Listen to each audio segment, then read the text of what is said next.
Supreme court के जज justice उज्जवल भुइयां ने यूएपीए कानून के दुरुपयोग पर गहरी चिंता जताई है। उन्होंने कहा कि विकसित भारत के लिए यूएपीए जैसा कानून बाधक है।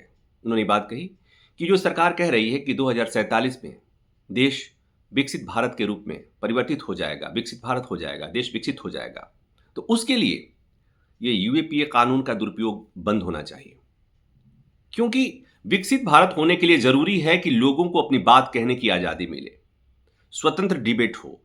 इसके लिए कोई बात अपनी कहता है, उसके लिए उसको सजा नहीं मिलनी चाहिए, उसके खिलाफ यूएपीए जैसा कानून का इस्तेमाल नहीं होना चाहिए। उन्होंने कहा कि मात्र 5% मामलों में, यूएपीए के मात्र 5% मामलों में कन्विक्शन होता है, यानी आरोप सिद्ध होता है। बाकी 95% मामलों में लोग महीनों महीनों सलाखों के पीछे रहते हैं बिना चार्जशीट दायर हुए। अब ये बात जब जिस समय उन्होंने कही है, उस समय फिर आपको सोनम वांगचुक की याद आएगी। सोनम वांगचुक एक पर्यावरणविद हैं, एक समाज सेवी हैं। उन्हें 6 महीना सलाखों के पीछे रहना पड़ा और सरकार उन्हें छोड़ने के लिए तैयार नहीं थी, क्योंकि वो अपने राज्य के लोगों के हक में बोल रहे थे। और सरकार सुप्रीम कोर्ट में कह रही थी कि उन्हें यूपीए के तहत उसे उन्हें बंद किया गया था।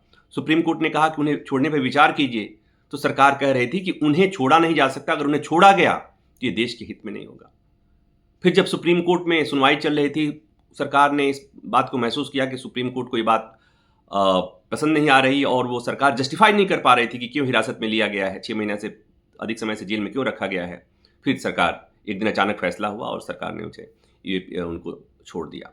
तो ये एक जो चिंता है, उस बात को समझनी होगी। और एक बात जस्टिस भुइयां ने ये भी कही है कि न्यायपालिका को न्यायपालिका ही बने रहना चाहिए, न्यायपालिका को सरकार का शाश्वत आलोचक भी नहीं रहना चाहिए, और न्यायपालिका को सरकार का चीयर लीडर नहीं होना चाहिए।